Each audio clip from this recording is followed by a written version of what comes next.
శ్రీ గురుభ్యో నమ. శ్రీ గణేశ పురాణం 5వ అధ్యాయం. సుధర్మాచవన సంవాదం. సూత మహర్షి తరువాత కథనిలా కొనసాగించాడు. ఓ మహర్షులారా, తండ్రి ఆదేశమును మీరలేని హేమకంఠుడు తన తల్లి అయిన సుధర్మను ప్రేమగా సమీపించి ఇలా అన్నాడు. ఓ తల్లి, నన్ను ఇలా ఒంటరిని చేసి వెళ్ళడం మీకేమన్నా న్యాయమా? మీతో పాటు నన్ను అరణ్యాలకి వచ్చేలా తండ్రి గారికి చెప్పి నీవు దయతో ఒప్పించు. వారు అంగీకరిస్తే మీ ఉభయులకు సేవ చేస్తూ నా జీవితాన్ని సార్థకం చేసుకుంటాను. మీకు దూరమైనాక ఇక ఈ రాజ్యమన్నా నాకు ఈ జీవితమన్నా ఏమాత్రం కాంక్ష లేదు అంటూ బ్రతిమాలాడు. అందుకు మహారాణి అయిన సుధర్మ తన కుమారుణ్ణి అనునయిస్తూ శిరస్సును ముద్దాడి ఇలా అంది. నాయనా, తీవ్రమైన శారీరక అస్వస్థతకు గురై ఉన్న మీ తండ్రి ఇందుకు ఏమాత్రం ఒప్పుకొనరు. పైగా అది ధర్మ విరుద్ధం కూడాను. నేను మాత్రం మీ తండ్రి గారిని సుఖాలలో అనుసరించినట్లే ఈ బాధలలో కూడా తోడుగా ఉంటాను. అదే నిజమైన పతివ్రతకు ఆచరణీయం.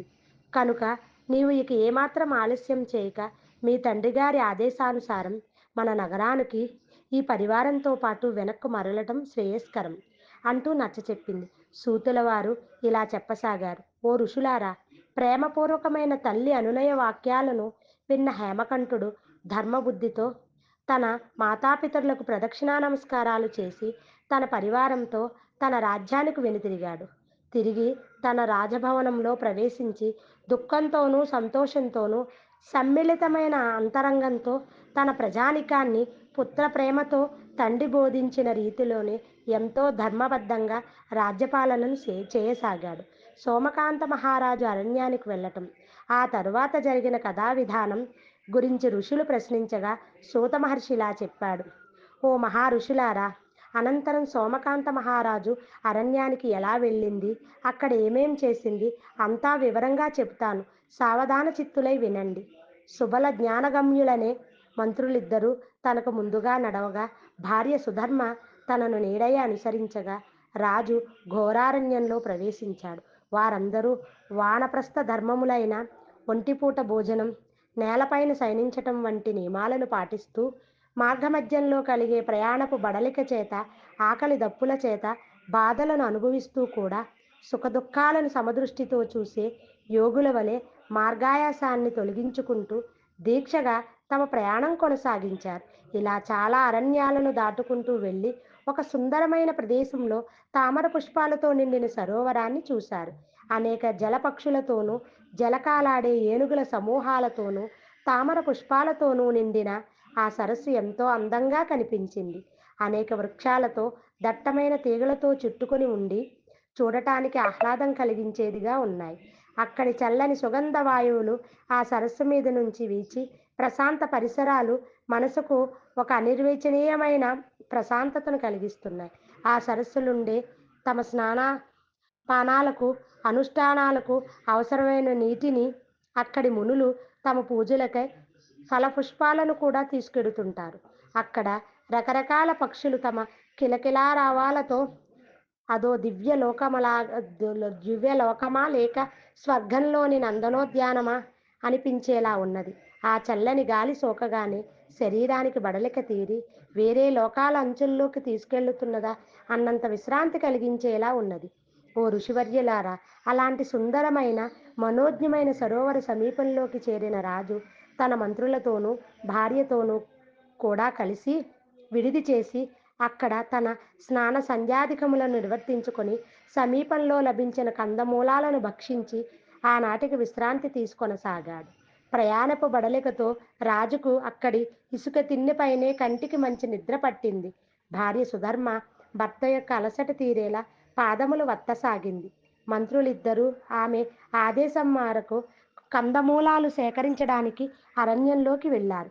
ఇంతలో అక్కడికి వచ్చిన అద్భుతమైన ముఖవర్చస్సుతో బ్రహ్మ తేజస్సుతో కుమారస్వామియా అనిపించేలా వెలిగిపోతున్న ఒక ఋషికుమారుడిని సుధర్మ చూచింది. తనలో తాను ఇలా అనుకున్నది. ఆహా, ఈ మునికుమారుని వల్ల నా మనసులో గల అభీష్టములు తప్పక నెరవేరగలవని అనిపిస్తున్నది. నెమ్మదిగా అతన్ని సమీపించి ఇలా ప్రశ్నించింది. ఓ ఋషికుమారా, నీవెవరు? ఇక్కడికి ఎక్కడి నుండి వస్తున్నావు? నీ తల్లిదండ్రులెవరు? దానికి ఆ ఋషికుమారుడు ఇలా బదులిచ్చాడు. సుధర్మ ఋషికుమారుల సంవాదం. తల్లి, నేను భృగుపుత్రుడను. నా తల్లి పులోమ నీటి కోసం ఈ తటాకం వద్దకు వచ్చాను. నా పేరు చ్యవనుడు. తల్లి, నీవెవరువు? ఈ ఘోరమైన అరణ్యంలోకి ఎక్కడి నుండి వచ్చారు మీరు? నీవు సేవిస్తున్న ఇతడెవరు? ఇతని శరీరం ఇలా వర్షాకాలపు మేఘంలా స్రవించడానికి కారణమేమిటి? ఏ పాపకర్మ చేత ఇతని శరీరం ఇలా దుర్గంధభూయిష్టమైంది? ఇలా క్రిమికీటకాదుల క్రిమికీటకాదులచే పీడింపబడే శరీరంతో ఉన్న ఇతడిని నీవు సేవించడానికి కారణమేమిటి? నీవా అతి సుకుమారివి. అపురూపమైన సౌందర్యం నీ సొత్తులా కనిపిస్తున్నది. ఇటువంటి రోగిష్టి వాడిని ఎలా వరించావు? నీ తల్లిదండ్రులు, స్నేహితులు ఇతడిలాంటి వాడిని తెలియక మోసగింపబడ్డారా అంటూ ప్రశ్నించాడు. అప్పుడు రాణి మహాపతివ్రత అయిన సుధర్మ ఇలా బదులిచ్చింది. ఓ ఋషికుమారా, సౌరాష్ట్ర దేశంలో దేవనగరం అనే పట్టణానికి రాజైన ఇతడు నా భర్త. సోమకాంతుడి ఇతని పేరు. సకల సద్గుణోశోభితుడై, పరాక్రమోపేతుడైన, ఐశ్వర్యవంతుడై, బల సౌందర్యోపేతుడైన వాడితడు. నీతిశాస్త్ర విశారదుడు, రంజకంగా చిరకాలం రాజ్యపాలన చేసినవాడు. అనేక రాజ్య భోగాలను నిరాటంకంగా అనుభవించాడు. పురాకృత కర్మావసాన ఇతడికి భరింపరానంతటి దురావస్థ సంప్రాప్తమైంది. అందువల్ల తన రాజ్యభారాన్ని కుమారుడైన హేమకంఠుడి భుజస్కంధాలపై ఉంచి ఇద్దరు మంత్రులైన శుభల, జ్ఞానగమ్యులతో ఈ ఘోరారణ్యంలోకి నాతో పాటు ప్రవేశించాడు. మంత్రులిరువురు కందమూలాలను సేకరించడానికి వెళ్ళారు. నాయన, ఈ అరణ్యం అనేక క్రూర జంతువులతో కూడినది కదా.